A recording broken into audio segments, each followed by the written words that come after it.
今日议立何事？臣处理即有奏。准。先武王当在洛阳并天，子贡已经运回咸阳，因朝廷内乱，迟迟未曾落葬。既然武王当的灵柩已经回到咸阳，当葬入王陵。是。会后所言极是。干相，你说什么？微臣说会后英明。芈月糊涂了。干相先前一直尊芈姝为惠后，何以又尊我为惠后？芈姝失德，当废尊位。如今大王正位，当尊您为正位，为母后，复先王氏为惠文后。芈月最恨人云亦云。既然惠后之称已被占用，那芈月懒得去争抢，还是免了吧。我们做臣子的，总得给大王之母后一个尊位。尊不尊在心里，不在嘴上。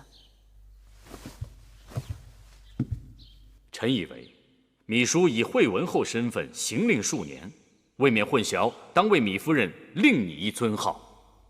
臣赞同雍大人之言。臣也赞同。这雍大夫之言的确有道理，臣也赞同。既如此，不知诸卿拟何尊号？武王以君王之尊而效匹夫之举，因之殒命，令得秦国大乱。此乃芈姝教子无方，有失母德。想当年周武王英年而逝，一下成王年幼，幸得母后王姜辅佐，匡正王道，从而成就周氏江山数百年，至今不灭。周氏三母称太任、太姒、太姜，臣以为当以太字为尊号，称太后。太者大也，也作太字，而以为形容未尽之意。故以太字为最尊，王之储为太子，王之母当为太后。臣以为芈姝有失母德，太后当尽母职，代王摄政以匡正王道，行古人未行之新政。故建议自今日起，王之母当不负前王谥号，另行单独称为太后，不知可否？臣以为魏冉将军、雍瑞大夫所言甚是。初离子以为如何？臣但遵王意。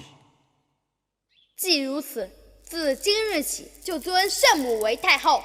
寡人年纪尚小，为了大秦王业，当由母后临朝称制，代掌朝政。臣拜见太后，愿效忠太后，凡有所命，誓死相随。臣拜见太后，愿效忠太后，凡有所命，誓死相随。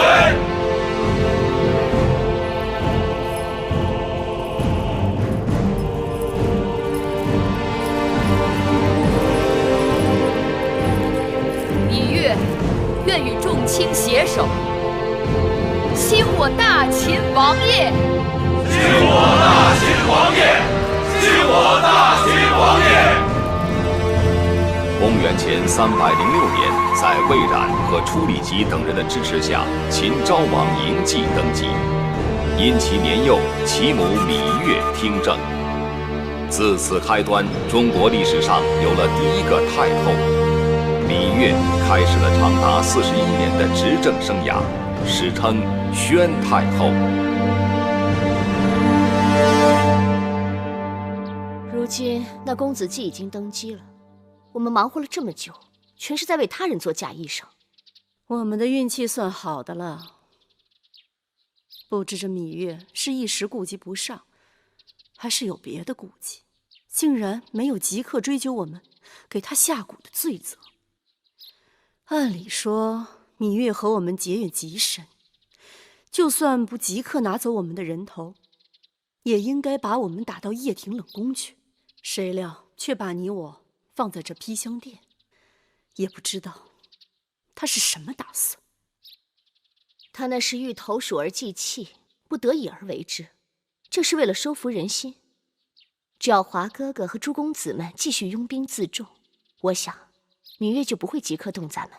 看来我们的指望都在华儿身上了。夫人，武王后，他来了。谁来了？会后芈姝。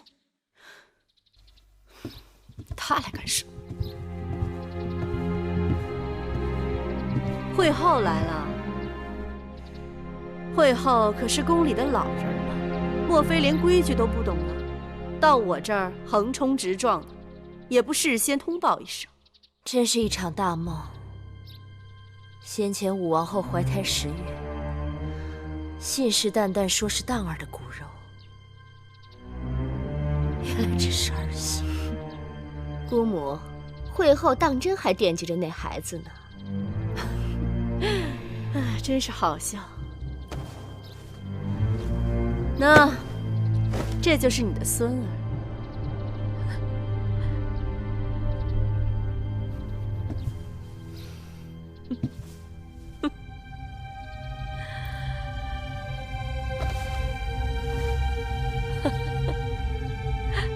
魏婴，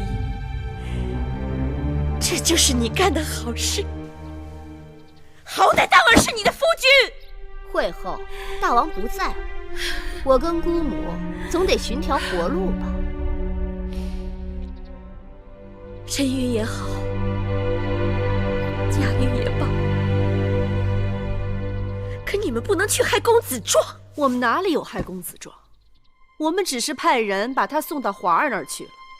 若不是你一心想独揽大权，硬要立公子壮为大王，还使尽手段想除掉我华儿，我们也不会出此下策。哼，你们自以为得计，到头来帮了谁？公子华吗？如今登基的是芈月的孩儿公子季，愚不可及。众臣们拥戴公子季登基，那也只是权宜之计。朝政未稳，人心未定，谁能保证就没有翻盘的机会？咸阳城外与朝堂对峙的10几个公子当中，最出色的就是我华儿。过些时日，这咸阳城还不知道是谁的天下。你只有一个公子华，而其他公子呢？别忘了，我才是先王后。先王所有的孩儿都是我的孩儿，宫中哪个公子要登基，那都得我首肯。更何况，这宫外边还有10几个想争夺王位的公子，我说立谁为王，谁就是王。嫡庶有别，即便你养育公子华30多年，也抵不过母后2字。你再托大，也托不过先王。公子季，他可是有先王遗诏的。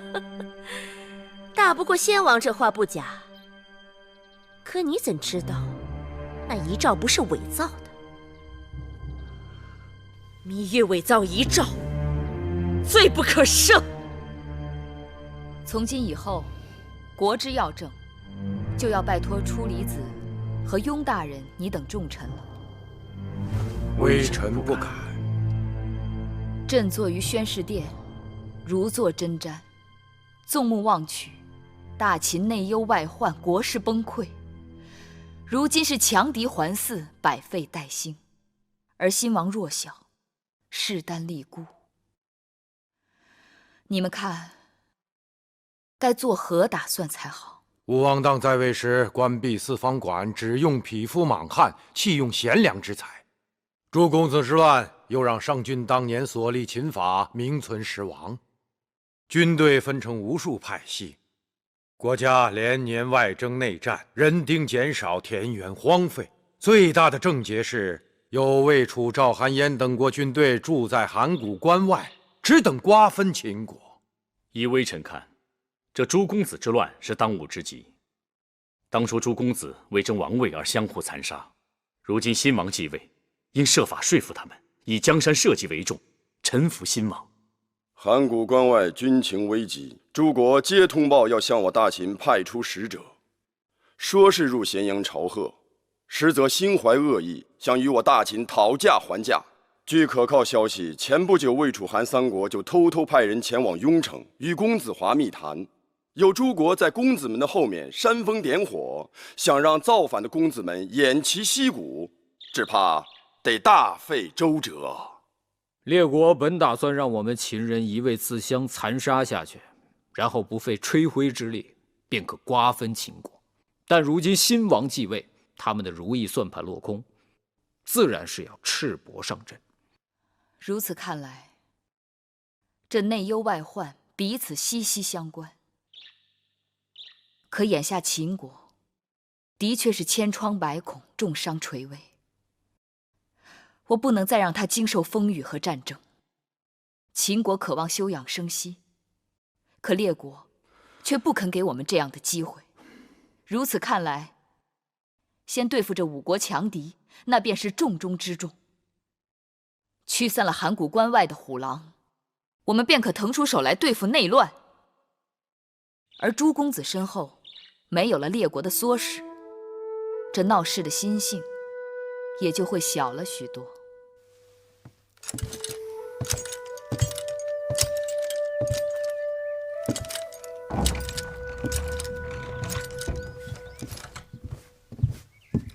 月儿，哎呀，你可回来了！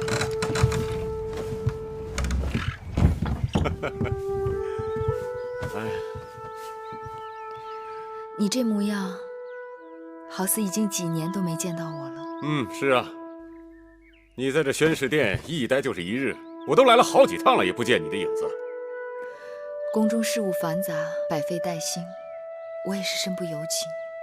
哎呦，累了。来，坐下说。你们这些秦人呐，无趣的很，有什么事情处理不了的啊？放在我们草原呐，谈得妥就一起喝酒，谈不妥上马开战，有什么事情处理不了的？万事都这样简单利落就好了。好累。今日那些伺候芈姝的内侍禀报说，芈姝突然兴起，跑去披香殿了。他大概还惦记着武王后的假肚子，给他争王位呢。要是知道了真相，他大概把武王后和魏夫人都恨苦了。这做梦做醒了，总会有点心痛。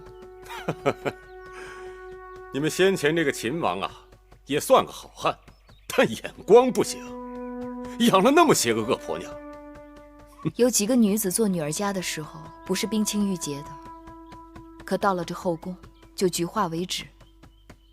这里看起来花团锦簇，却是最荼毒人心的地方。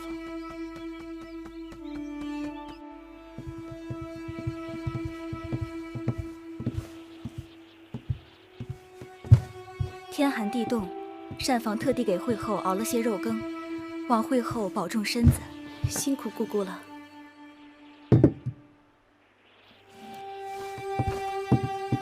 奴婢告退。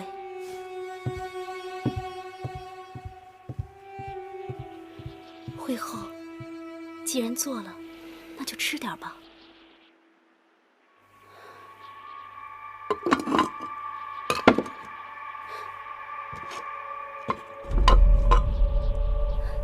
惠后，你看，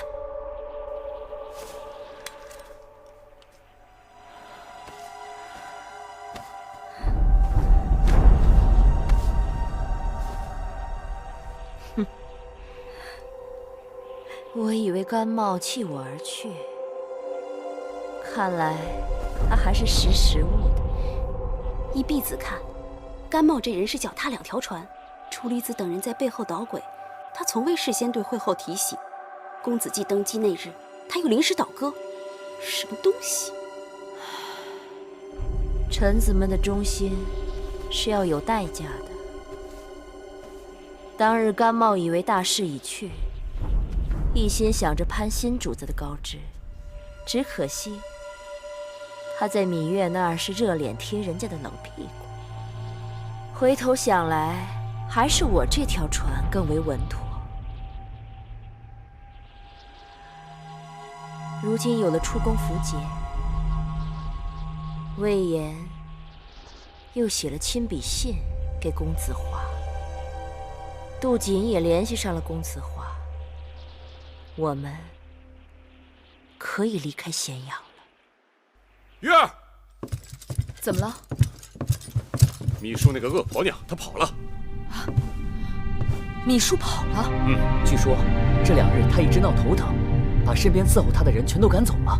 今日侍女给她送晚膳的时候，发现那居室里已经空无一人，她的贴身侍女珍珠也跟着一同不见了。是我疏忽了。秘书在后宫经营这么多年，有不少人得过她的好处，不仅是甘心被她驱使，还有期望她曾应许的荣华富贵。她这一跑，只怕在外面又要兴风作浪了。月儿放心，我这就去把那个恶婆娘给你抓回来。晚了，都已经过去几个时辰了，不知道她去了什么地方。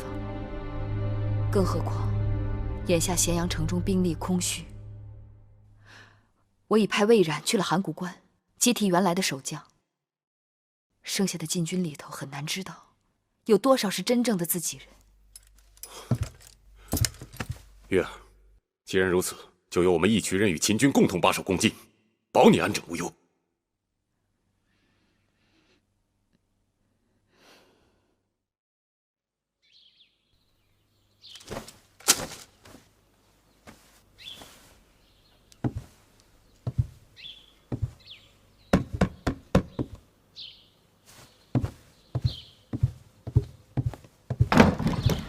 是你？甘相可是心浮气躁了？您怎么来了？你不知道朝廷正满咸阳在抓你吗？哦，对了，会后眼下如何？放心，此刻会后正在雍城公子华的驻地里安然无恙。正是会后叫我来给甘相问安的。公子华与会后总算联手了。世间没有永久的对手，也没有永久的朋友。公子华需要会后这个母后助他走上宣誓殿的王位，会后要靠公子华的实力打回咸阳，彼此各有所需。当然，那个芈八子也不是个容易对付的敌手。今后芈八子这个称呼不能再提了。是啊，如今要叫太后。太后，这个前所未有的称呼，叫得长吗？都将军，此言何意呀？芈月当了太后，重用处理吉雍瑞、司马错等人，冷落甘相等一干旧臣，甘相不会没有怨怼之心吧？会后和公子华视甘相为肱骨栋梁之臣，此刻会后和公子华正在雍城等着甘相呢。我留在这儿，有留在这儿的好处，眼下还不是走的时候啊。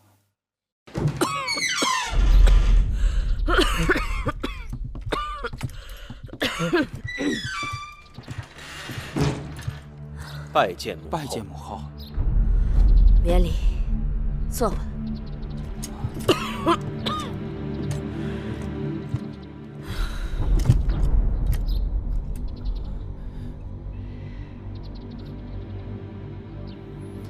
母后已经赐座，我还是不坐了吧？叫你坐你就坐。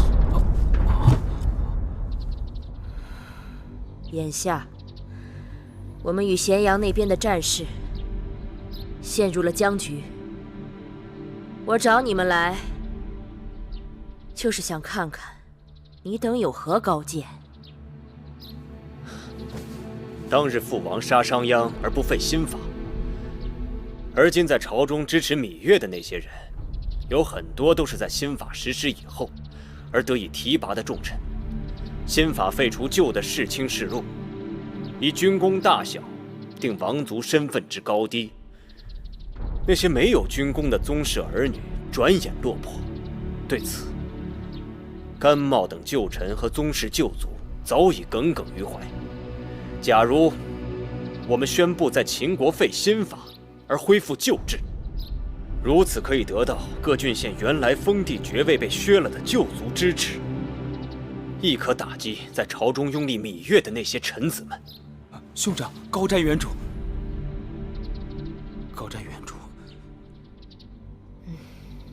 好，那就照王二说的办。当日，我已在自己的封地恢复了旧制，深得旧族人心。若真在全国恢复旧制，倒真是可以享者云集。但这全面恢复旧制，重新分封，是要朝廷颁旨的。我是先王正妻，众公子嫡母。眼下，我们的朝廷就设在这旧势力最强，曾是秦国几百年救国都的雍城行宫。储君就是你公子华。所谓天时地利人和，我们颁旨，名正言顺。芈月等人伪造遗诏，当天下诛。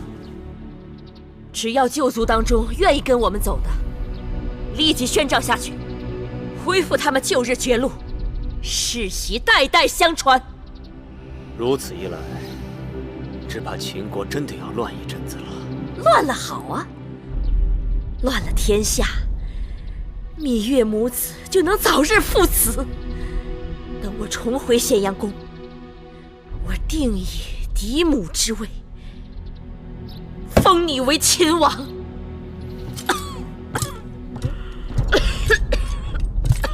多谢母后。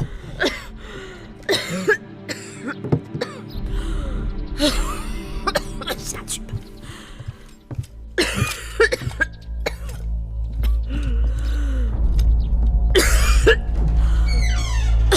会后，您当真要助公子华为王？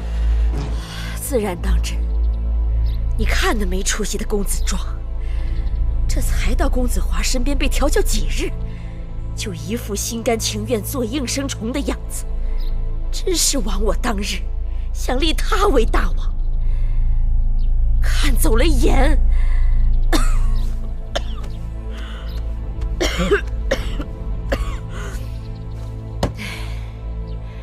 不过，我不光答应了公子华为王，也应允了子雍、子轩、子峰等人。到头来，还得看他们个人的本事。此刻看来，公子华是实心实意愿被会后所驱使。他是想一呼百应，一夜杀进咸阳城呢。不过他的心思倒也合我的心思。可公子华跳得这么凶，芈月会不会泄愤，按捺不住杀了魏夫人？杀了有何不好？那芈月一直摁住不肯杀魏延，是因为他投鼠忌器。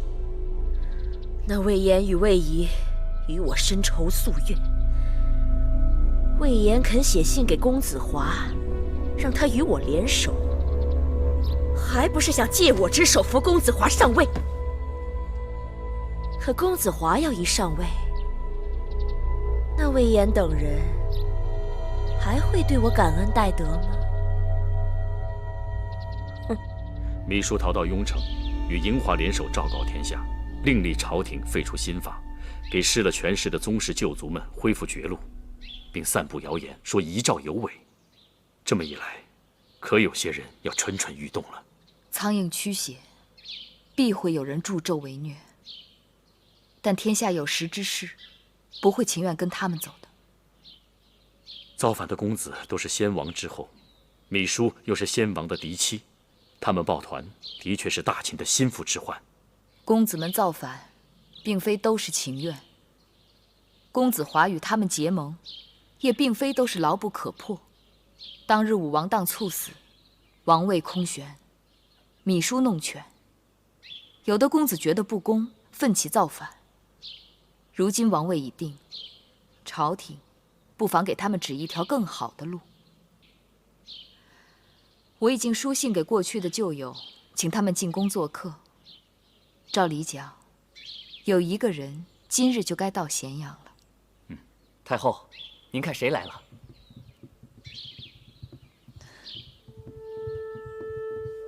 臣妾魏唐氏拜见太后。两位姐姐折煞我了，快请起。谢太后。姐姐们坐。香儿、慧儿，快去烹茶。是。坐。太后，二位夫人，许久未见，当好好叙叙旧。雍瑞就不打扰了，告退。只听说姐姐们答应回来，没想到这般快就到了。与太后几年未见，实在想得很。姐姐这几年住在公子池那边逍遥自在，远离咸阳的是非，能把姐姐请回来，真是不易。池儿虽孝顺，可我在那边整日也是闲暇无事，实在烦闷。正巧太后邀我回宫，恭敬不如从命。两位姐姐待我一贯真诚，能来看我，着实让我高兴。先王过世时，木心被芈姝手下所害，亏得唐夫人冒险救下，请太医疗伤。木心还一直未谢过姐姐呢。唐夫人，小的木心，多谢夫人救命之恩。快快请起。太后，妾身惶恐，妾身也只是看木心是个忠仆，不忍他被奸人所害。好在木心命大，若不如此，神仙也救活不了他。说起来实在惭愧，对比唐姐姐，我就差了许多。妾身从不敢冒险得罪谁，只能暗地里做些小事，透个消息，行个方便，只盼着若是在我失势落魄时，别人能看在我素日善心待人的份上，不作践我便罢了。魏姐姐何必客气？宫中的明白人不多，魏姐姐却是其中的一个。为人善谋，我将来倚重魏姐姐的地方还有很多呢。当年芈姝设计，用几个桃子挑拨诸公子，逼迫他们反出咸阳。如今大局已定，该是诸公子们霸占西滨的时候了。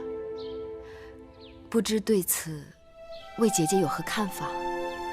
秦国内乱，民不聊生，池儿早就有按兵肃甲之心，只是不知如何取得朝廷信任。公子池明理，又是出了名的孝子，一贯听从姐姐劝告。若愿意率兵归附朝廷，那大王将特意表彰，以此鬼物犯事，说不定可借此逐渐平息诸公子之乱。谢太后如此瞧得起我，妾身不日即刻返回池儿封地，将太后之意转告池儿，定不负太后之托。魏姐姐，你真是帮了芈月的大忙。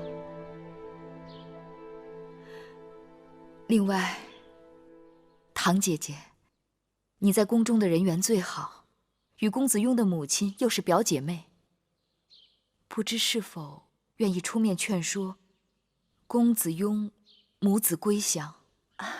既然太后信任，臣妾愿意一试。那就拜托唐姐姐了。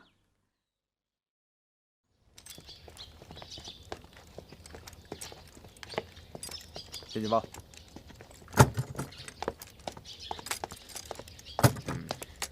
进去吧。哎，等一下。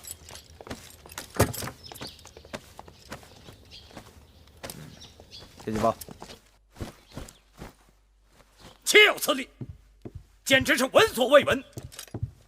我大秦恭进，怎么可以让那些敌戎之人来把守？我大秦臣子又怎么可以让一群人随意搜身？太过分了！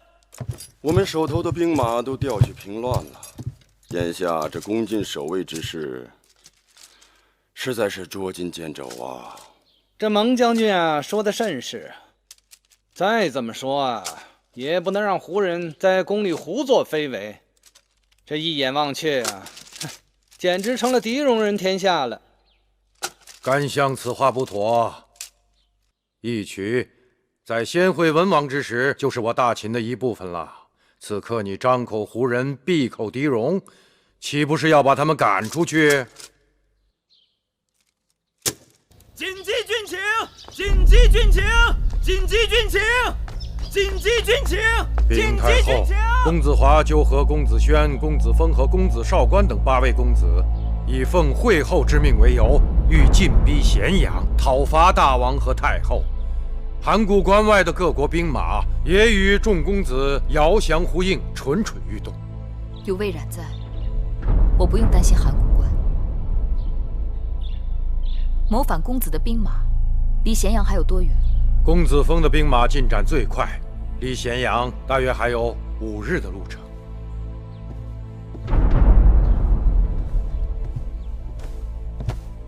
诸位爱卿，你们看该如何应对？照理讲，兵来将挡，水来土掩，但眼下咸阳空虚，实在兵力缺乏。是啊，对方人多势众，来势汹汹，我秦军缺兵少粮。哎呀，这猛虎它也挡不住群狼啊！臣以为，既然是群狼来犯，就该先击退领头狼。公子轩在众公子当中，那是出了名的狂妄自大，需要好好教训他一番。虽说眼下咸阳空虚，但不该忘了，我们还有一支精兵猛将尚未动用。义渠勇士一贯是骁勇善战，忠诚于大王和太后，不如请他们上阵，痛击来敌。义渠勇士曾为国本归正立过大功，近日又协助守卫宫禁，备尝辛苦。俗话说，养兵千日，用兵一时。义渠勇士的长处在于沙场征战，把守宫禁的确可惜。义渠君，此番你若能战胜强敌，我后方自然无忧。太后放心，义渠人定不辱没使命。白将军，朕派你为义渠先锋，协助义渠军作战。记住，一定要打疼他们。臣白起领旨。那函谷关的各国联军该怎么办？天下熙熙，皆为利来；天下攘攘，皆为利往。诸国的兵马，无非是为了利益而来。诸公子身后都有各国的势力，谋反公子能够给他们的，我们也能够给他们。可惜张仪死了，秦国再也没有像张仪那样的辩才无双之人了。那太后的意思是？待我请各国使臣前来咸阳议政。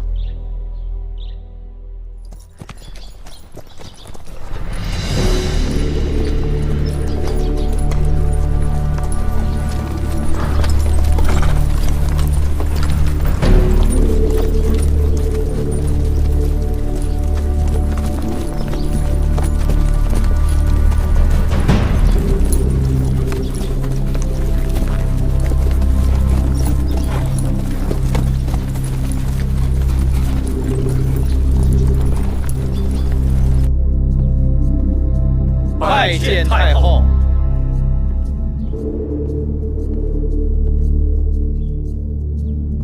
5国使臣已经进宫，既然他们对我秦国各有企图，只怕没有一个是好打发的。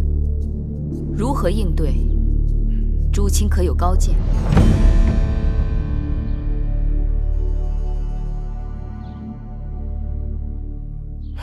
诸国邦交错综复杂，只能酌情处理，择善而从。那哪位爱卿愿意不辞辛劳，担此重任？与列国使臣交涉，这少一句，哎呀，就是丧权辱国；这多一句，就是惹祸。挑起事端，兵连祸结呀！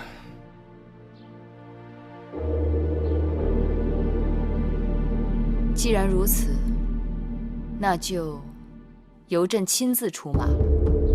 楚离子，臣在。召使臣进殿。敢问太后，先召哪国使臣呢？自然是先易后难了。先召燕国使臣苏秦吧。太后有旨，请燕国使臣。各位，苏某先行一步了。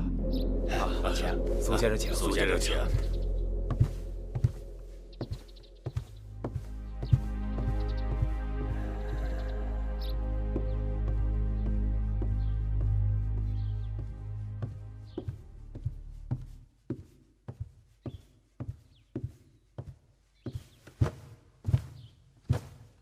燕国使臣苏秦拜见太后。苏相不必多礼，请起。赐座。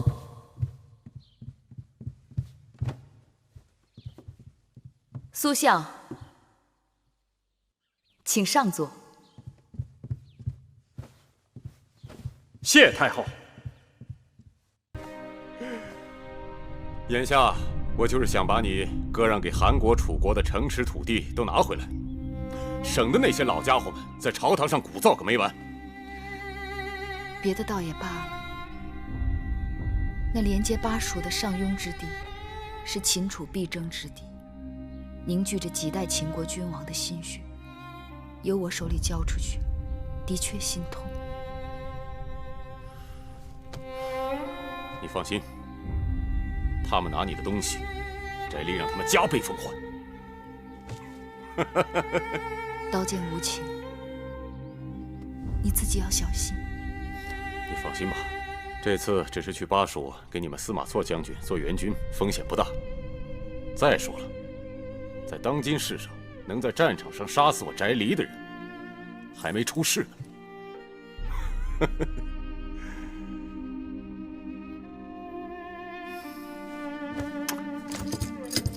等我回来。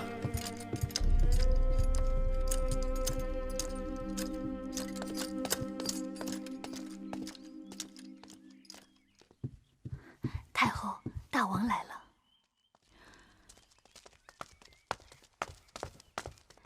幸亏义渠君走了，不然不知道又会有什么麻烦。母后，你怎么出来了？继儿闭门思过多日，母后也该消气了吧？继儿刚刚得到通报，说楚国使者来了。这么说，荣舅舅来了，他正在驿馆。母后什么时候召见他？傻孩子，什么召见？我们即刻就去见他。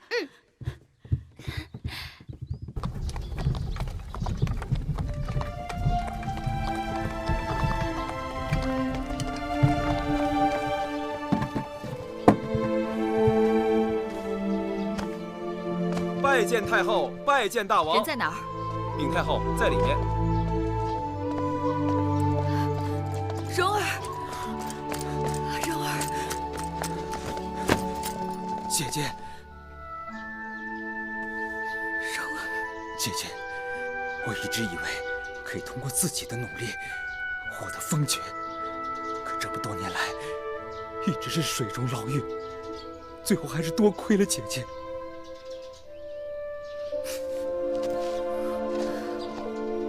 知道你在楚国受苦，能熬到今日，很不容易。姐姐，你知道吗？我多次在梦中惊醒，我怕再也见不到你了。亏得少司命垂怜，鬼谷和娘亲若是知道我们能团圆了，说不定有多高兴呢。继儿从前有个冉舅舅，现在又多了一个荣舅舅，义渠那边还有个白起舅舅，秦国如虎添翼。母后和我的确是荣幸至极。等继儿回到宫中，一定命人在少司命面前多焚一炉香，谢少司命庇佑。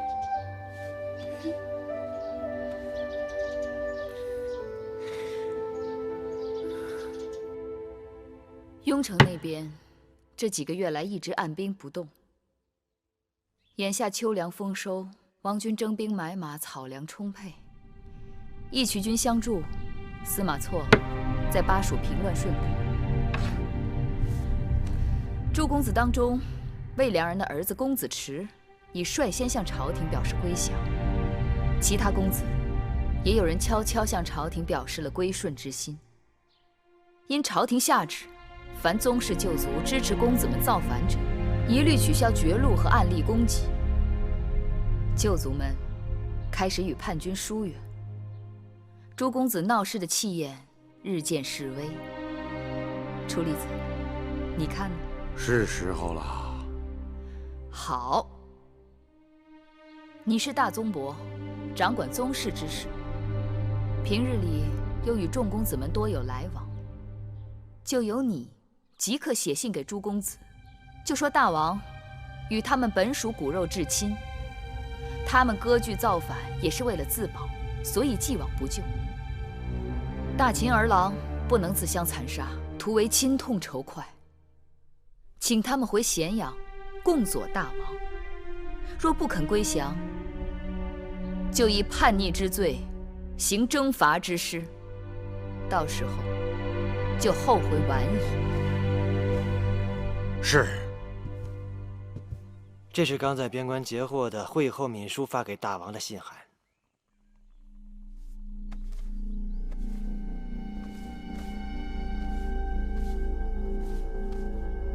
不好好的待在咸阳养病，却跑到雍城来谋反。眼下秦楚联姻在即，这不是成事不足败事有余吗？此刻，我可不想听到任何会影响我家紫兰和秦国联姻的坏消息。是。莲儿。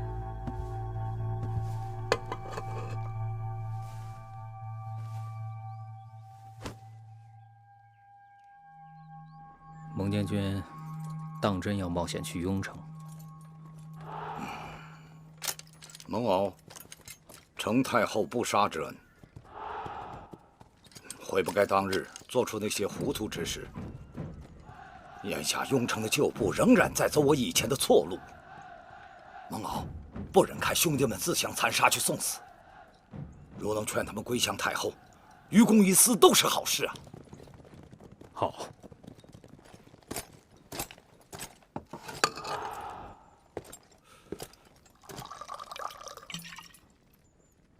待你事成之后，我与你豪宴痛饮。魏将军，信得过我这个曾经的罪人？太后都赦免了你，又重新委你以军职，我有什么理由不相信你？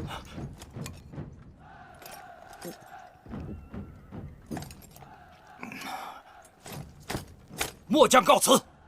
后会有期。芈八子在宣誓殿已经坐稳，就要对我们动手了。可那公子华却以各种口实百般推诿，至今按兵不动。咸阳正在调集兵马，要征伐诸公子。我们的时间不多了，为今之计，我们必须收拢人心。我想以会后之名通告天下，请诸公子到雍城聚集，由公子华为主帅，共讨咸阳贼兵。好，就照甘相说的这么去做。恐怕诸公子们见不到好处，不肯来呀。甘相以为我还能给他们什么好处？粮草、钱财，还是封地？这些好处得通通拿下咸阳城才有。眼下就是两手攥空拳。问题的关键还在营华。这个营华还在跟我讨价还价。我知道他想要什么，权衡轻重，看来这次我是不得不给他了。大战在即，会后必须速做决断。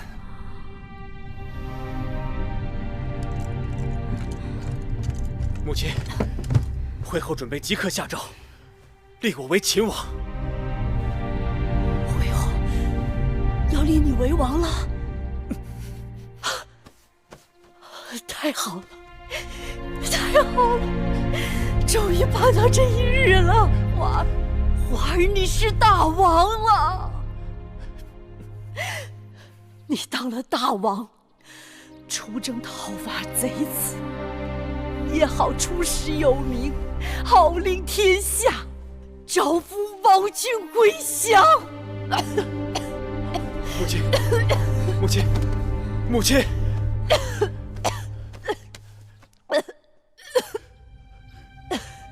母亲，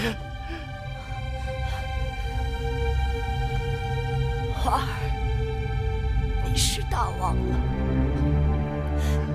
母亲，你是大王了。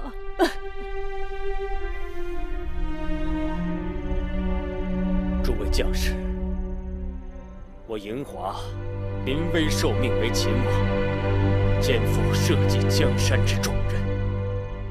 芈氏母子谋权篡位，大逆不道。我与王弟们联手，征伐芈氏。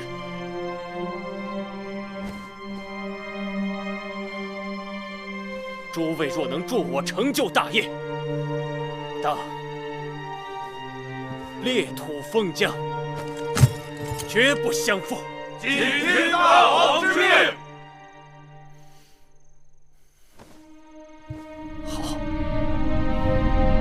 寡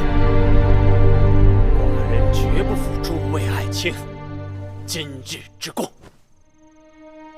为旗开得胜，干！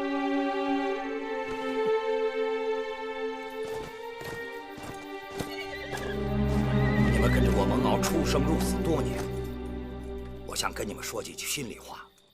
像我们这些在战场上拼死拼活的人，要么就是不能继承家业的庶子幼子，要么就是没名没姓、没有好祖宗的平头百姓。就算公子华他得了王位，他还是恢复旧制，可我们又能得到什么呢？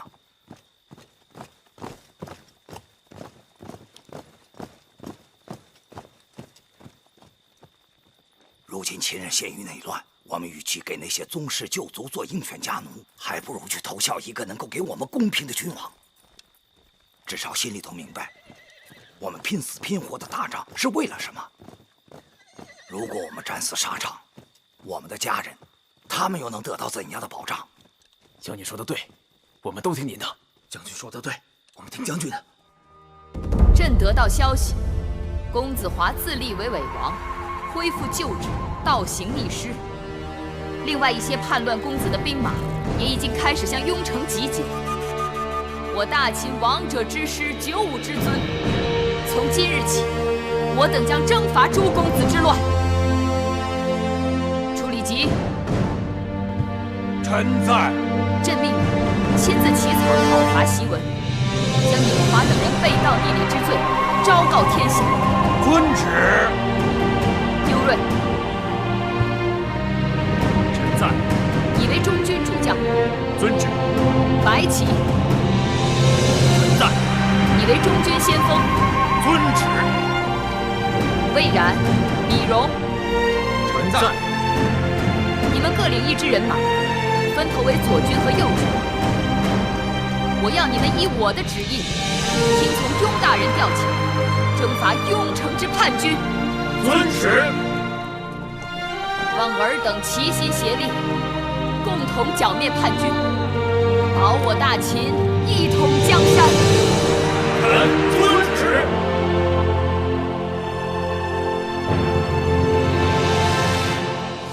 真冷啊！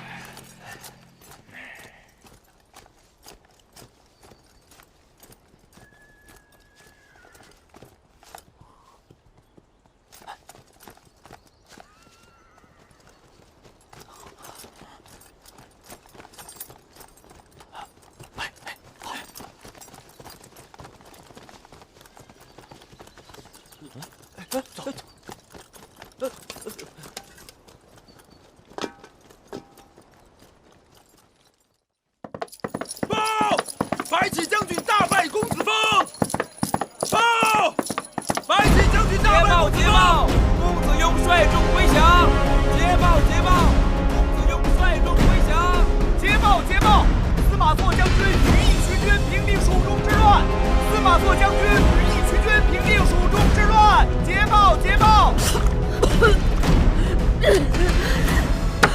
什么有益？喝了这么多的药，一点用都没有。退后，您消消气，这兵来如崩，兵去如灯，急不得。我不是急，我是恨啊！樱花这个没用的东西，他也能算是一个大王。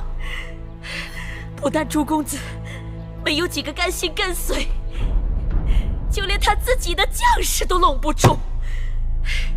这芈月的兵马刚要打来，自己底下的将士就散了一半。平日里天天围着我转，这10天半月人呢？这人都干什么去了？他打的什么主意？惠后，如今王军已兵临城下，咱们得想想退路。退路？往哪儿退呀？这世上没有一个可信的人，就连自己的至亲骨肉都靠不住。我往楚国写了多少封信，没有一封回信呐！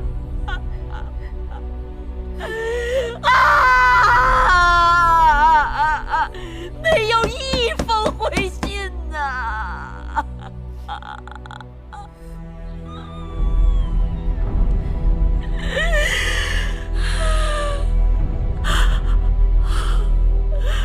珍珠，我让你给我准备的鹤顶红，惠后，你得给我备着，到时候放在手边，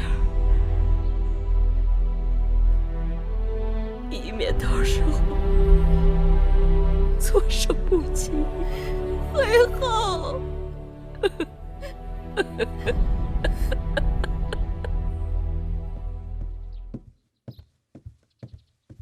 夫人，这是您的凤冠。大王真是孝顺，让雍城最好的缝纫绣娘做出来的嫡衣，一点不比咸阳宫里头的差。这会不会僭越了规制啊？夫人是大王的亲生母亲，就是该让天下知道大王心里头最敬重的人是谁，免得人前人后让惠后压了夫人一头。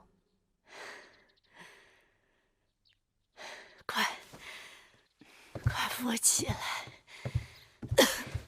夫人，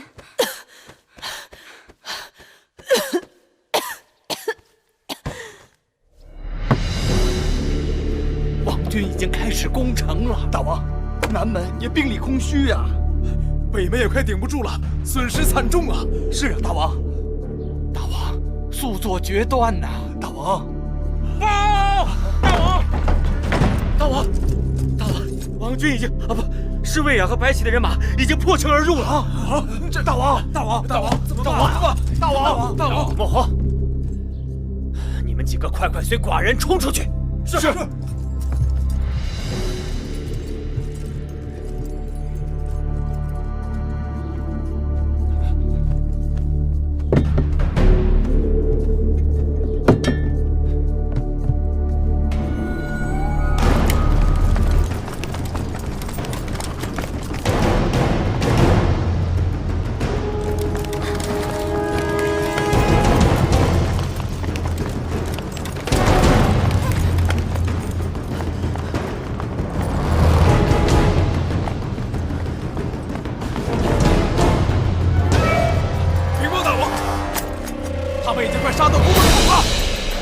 杀出去！是。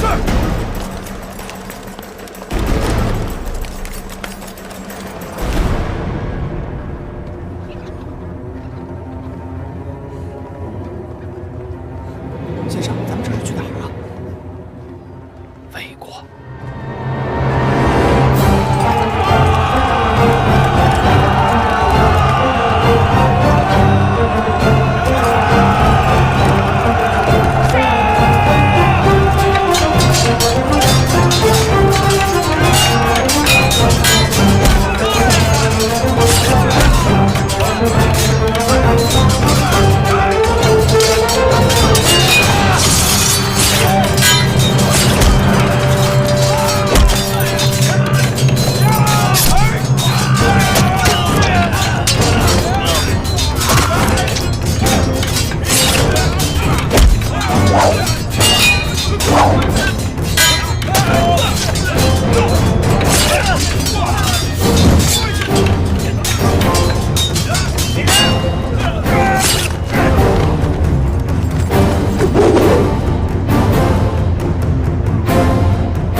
知本王心性，宁为玉碎，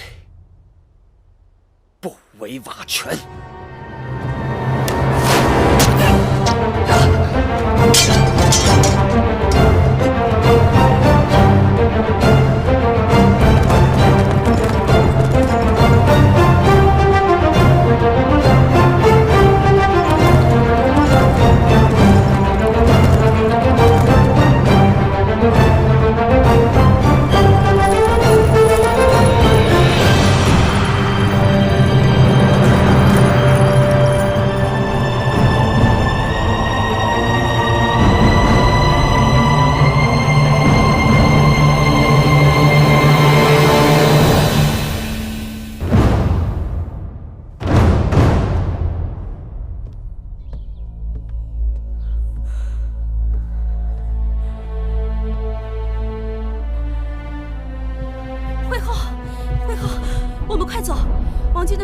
杀进雍城了。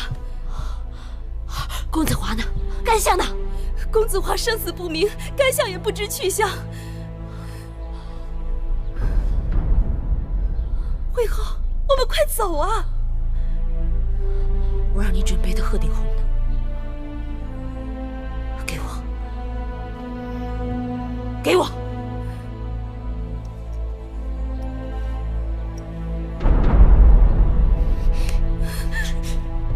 惠后，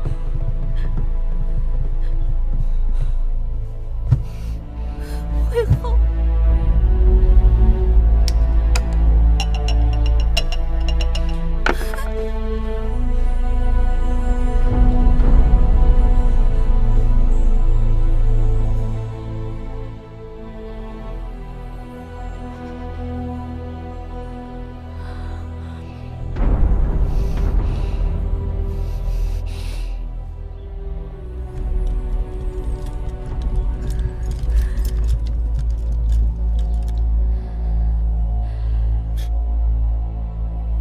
别在那装模作样，请吧。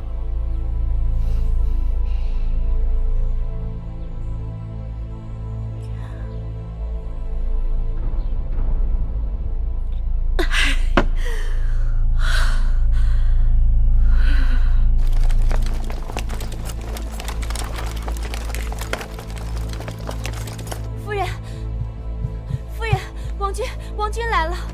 夫人，花儿登基了，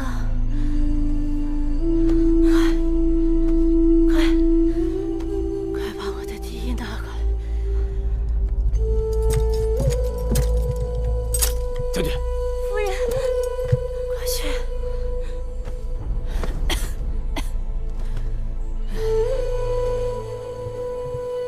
第一。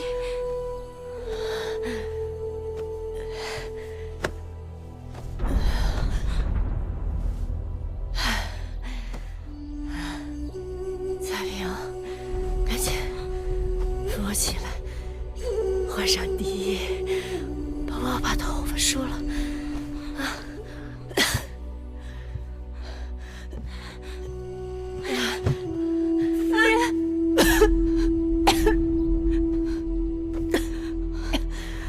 夫人，夫人，彩萍，你听，是花儿车马仪仗的声音，是花儿的人马来了。花儿特地派人来接我了，夫人。夫人，你看呀，花儿用的是王一鲁帛。魏家盾，威风凛凛。我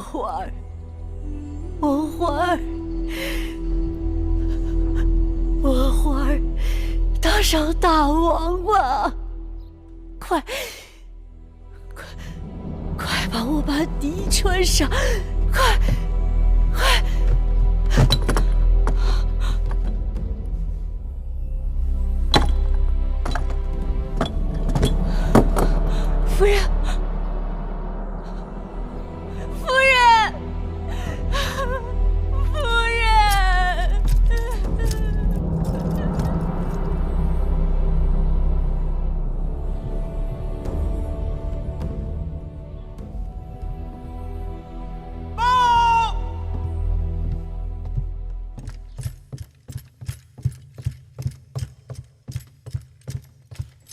禀大王太后，我王军攻下雍城，生擒公子华和芈书，诸公子之乱就此平息。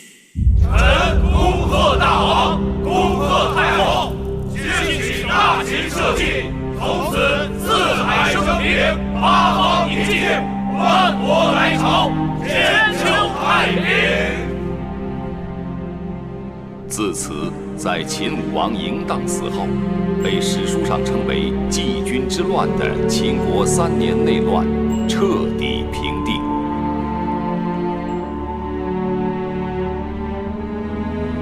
7位参与叛乱的公子，如今都已被囚禁。敢问大王太后该如何处置？秦法上规定，叛乱之人当如何处置？处离子。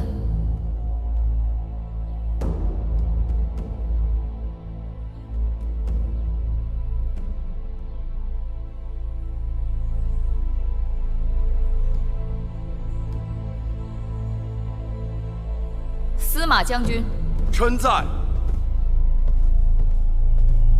臣以为当斩。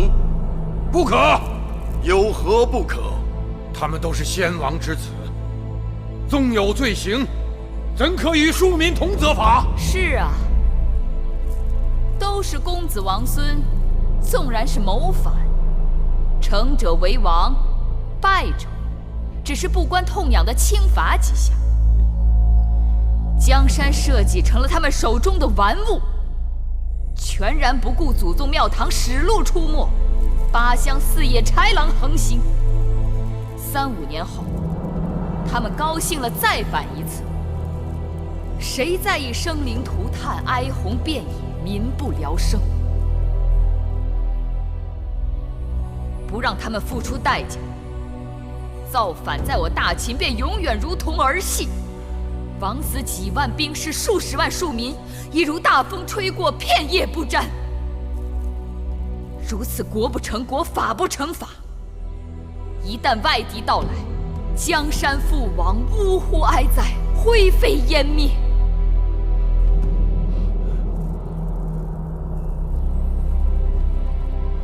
太后，老臣愿意监督他们，绝不让他们再生事端。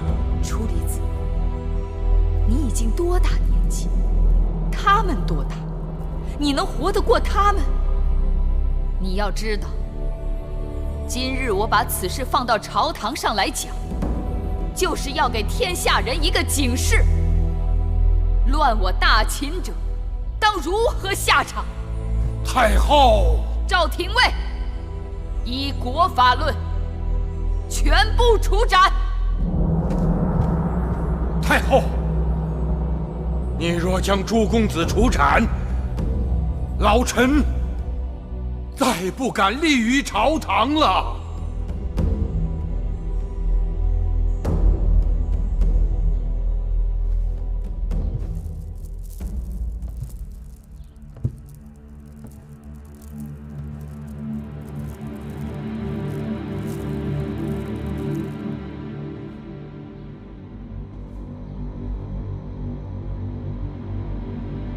我不受任何人要挟。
楚离子，楚离子，可呀，楚离子。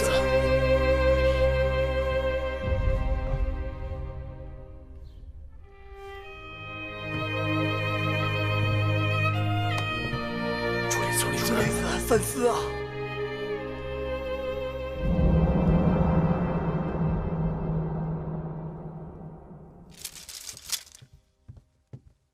太后，义局君回来了，快请。是。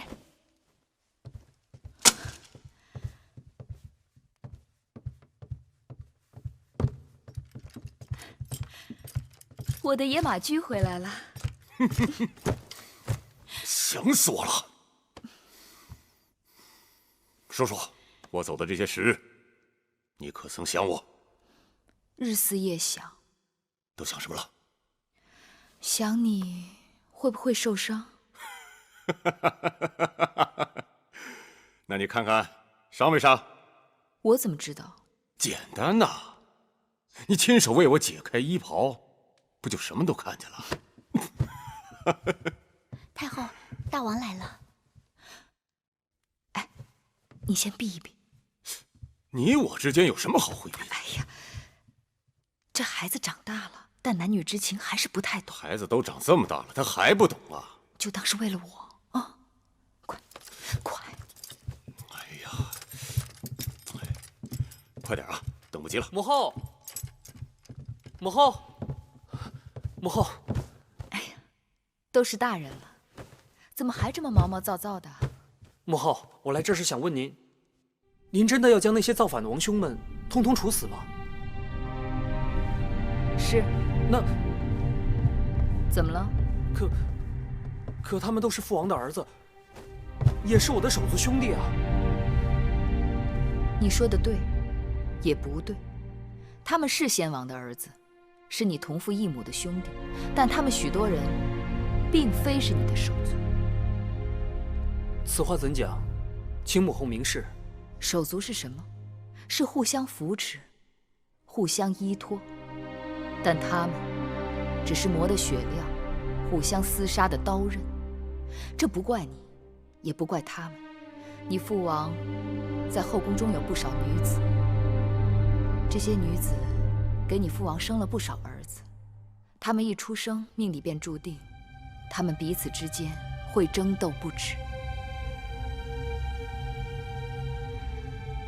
一个国家只有一个国君，谁不指望自己是那独一无二的人？为了他，杀戮无辜，绝不手软，这还算得上是手足吗？可是，像父王和楚离子那样的兄弟，不也很好吗？他们是兄弟，但他们更是君臣。首先要为臣者安于为臣，为君者爱护臣下。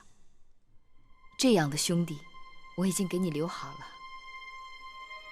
魏良人的儿子公子迟，曲应人的儿子公子雍，他们都心甘情愿臣服于你。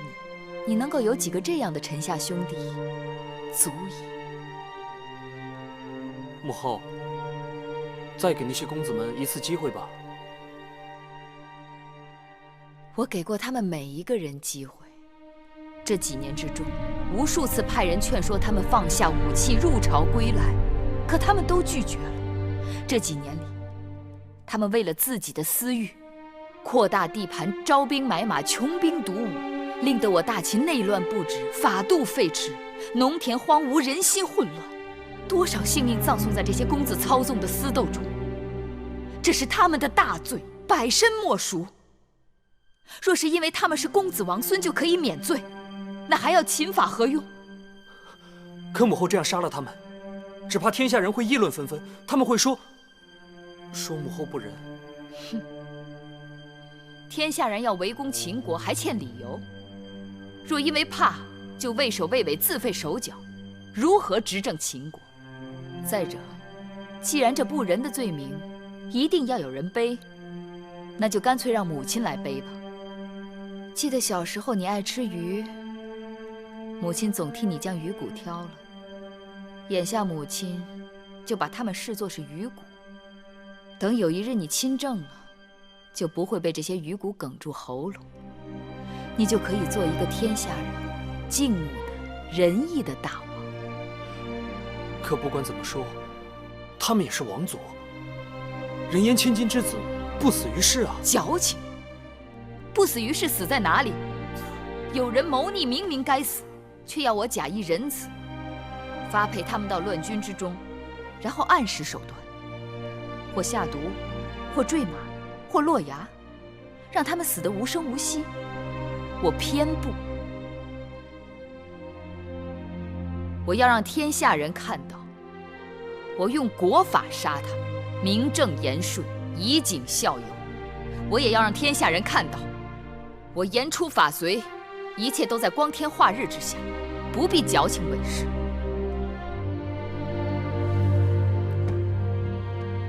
你还有话，一并说出。母后光明正大，那为何要与那义渠君？和义渠君如何？苟且吗？